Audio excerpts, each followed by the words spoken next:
सहनावतु सहनो भुनक्तु सह वीर्यं करवावहै तेजस्विनावधीतमस्तु मा विद्विषावहै। ओम शांति शांति शांति। हरिहर हरिहर। આજે આપણે બધા જોડાયેલા છીએ। જેમ ફૂલની હારમાળા હોય ને, તો એ ફૂલની હારમાળા એક દોરા સૂત્ર જે ધાગો છે એને હિસાબેથી આખા ફૂલને બધાને એક સાથે રાખે છે, જોડાયેલા રાખે છે।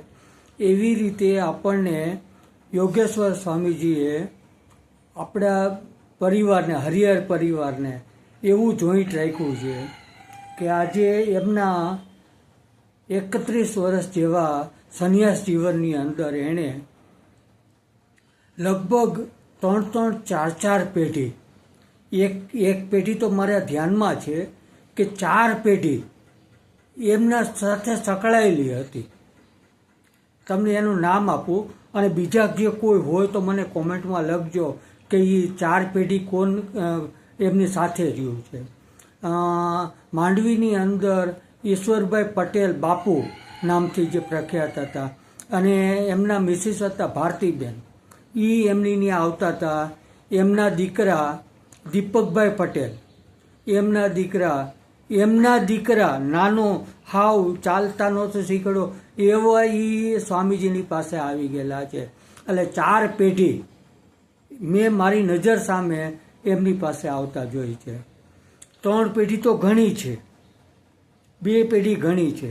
અને જે કોઈ એમની સાથે નજીકમાં આવ્યું છે, એમના ટચમાં આવ્યું છે, આધ્યાત્મિક જ્ઞાન લીધું છે, એ સંન્યાસી કરતાં પણ મહાન બની ગયા છે। એને કોઈ બીજા કોઈ સંન્યાસી પાસેથી જવાની, જ્ઞાન લેવાની જરૂર નથી, એવા સંન્યાસી બની ગયા છે। સંસારમાં રહેવા છતાં એવા સંન્યાસી છે કે સંન્યાસી કરતાં ઊંચું જીવન જીવે છે, જે એને સમજ્યા છે।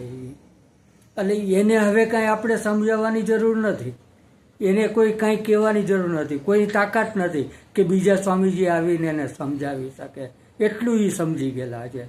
હવે આપણે જે સમજાવવાનું છે એ જે 13થી 18 વર્ષ, 19 વર્ષની જે પ્રજા નવી જે આવે છે એને એનું જ્ઞાન મળે, સ્વામીજીના રસ્તા ઉપર ચાલે, એનું જીવન સુધારે, એના માટેથી જ આપણે હવે પ્રયત્ન કરવાના છે। બાકી જૂના એમના જે અનુયાયીઓ છે, એના પરિવારના છે, એને કોઈને કાંઈ શીખવાડવાની કે જ્ઞાન આપવાની કોઈ લાયકાતે નથી ને જરૂરિયાતે નથી, એટલા એ જ્ઞાનીઓ છે। હવે જે વેદોનો સાર છે, વેદની અંદર દ્રષ્ટાંત કથા જ કહેવામાં આવે છે, એ એટલી ટૂંકી હોય છે કે જેમ ભ્રમ છે, ક્ષિતિજ ભેગી થાય છે, એ ભ્રમ છે, હકીકતમાં ક્ષિતિજ ક્યાંય ભેગી થતી નથી। આસમાનનો કલર નીલો છે તો એ નથી, ખરેખર તમે ઉપર જેટલા જાઓ તો ત્યાં શૂન્ય અવકાશ જ છે, કંઈ કલર છે જ નહીં। એ જ રીતે મૃગજળ, આ બધા ભ્રમ છે, અને એ ભ્રમને દૂર કરવા માટે જ આપણા જે વેદ છે, ઉપનિષદ છે, એની અંદર બધામાં દ્રષ્ટાંત કથા આપવામાં આવેલી છે। એ દ્રષ્ટાંત કથા એવી છે કે જેમ ટૂંકાણમાં એટલું બધું કહી દેવામાં આવે કે આખો એનો સાર આવી જતો હોય। અત્યારે નવી પેઢી એવી છે કે એની પાસે સમય નથી, ઝાઝી લાંબી વાત કરવા જાઓ તો એ સાંભળવાના નથી, એની પાસે સમય જ નથી। એ અત્યારે ટૂંકાણની અંદર તમે કહો તો એ આખું એમાં એ સમજી જાય, એવી બુદ્ધિશાળી, સમય ઓછો, એવી બધી પ્રજા છે। તો એના પ્રમાણે જ અત્યારે એને કહેવું પડશે, તો એ થોડુંક પદ્ધતિ આખી અલગ થઈ જાય। એનો એક તમને દાખલો આપો, એની ઉપરથી નવી પદ્ધતિ, નવા જે જનરેશન છે એને કઈ રીતે સમજાવવું એનું તમને એક દાખલો આપું કે એક સંત હતા, એ એક ગામથી બીજે ગામ રસ્તામાં જતા, તેમાં છોકરાઓ બધા રમતા હતા। એક મેદાન હતું, એ મેદાન આવ્યું તો ત્યાં રમતા હતા। તો રમતા રમતા એક દડો હતો એને ઓલા ગેંડી દડા રમે, જેમ કૃષ્ણ ભગવાન નહોતા રમતા કાળી નાગને નાથવા માટે ગેંડી દડાથી, એવી રીતે ગેંડી દડાથી રમતા હતા. એમાંથી દડો ઉછળી અને એ સંતની પાસે આવ્યો. સંતની પાસે આવ્યો તો સંતનો તો સ્વભાવ જ દયાળુ હોય. એણે દડાને હાથમાં લીધો, એની માથે કંઈ ધૂળ હતી, બધું હતું, ઘા વાગેલા હતા, એને બધાને સાફ કર્યો અને એને કીધું કે લે બેટા તને સાફ કરી દો, મારો ધર્મ છે એમ કરે. તો ઓલો દડો જે હતો એ બોલ્યો, હે મહારાજ તમારા શરણોમાં આવ્યો છું, આ તો બધા મને ગેડીથી જે ધોકો છે એ ધોકે ધોકે મને ઉલાળીને મારે છે, તમે મને મારતા નહીં, મારી શું દશા થઈ છે કંઈ ખબર નથી પડતી, આવો મારા હાલ કરી નાખ્યા છે. ઓલા સંત હતા ને એને એની માથે હાથ ફેરવો.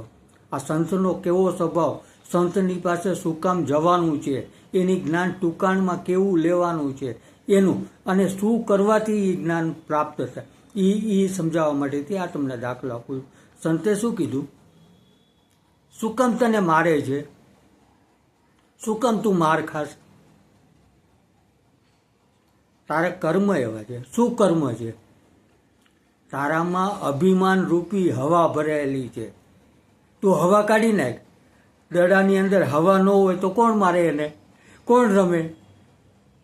એ જ રીતે આપણા ટુકાણની અંદર દ્રષ્ટાંતની અંદર એ છે કે તમે અભિમાન રૂપી તમારામાં જે હવા ભરાઈ ગઈ છે, આસમાનમાં ઉડો છો. અભિમાન ઘણી રીતનું હોય, સત્તાનું હોય, જુવાનીનું હોય, પૈસાનું હોય, ઘણી રીતના જ્ઞાનનું હોય. તો આ બધા અભિમાન આપણને નુકસાનકારી છે, એ સમજાવવા માટે સંત આવા દ્રષ્ટાંત આપતા હોય છે. હવે આપણે નિયમિત આ રીતે મળતા રહીશું, દ્રષ્ટાંત કથા કરતા રહીશું. હરિહર હરિહર.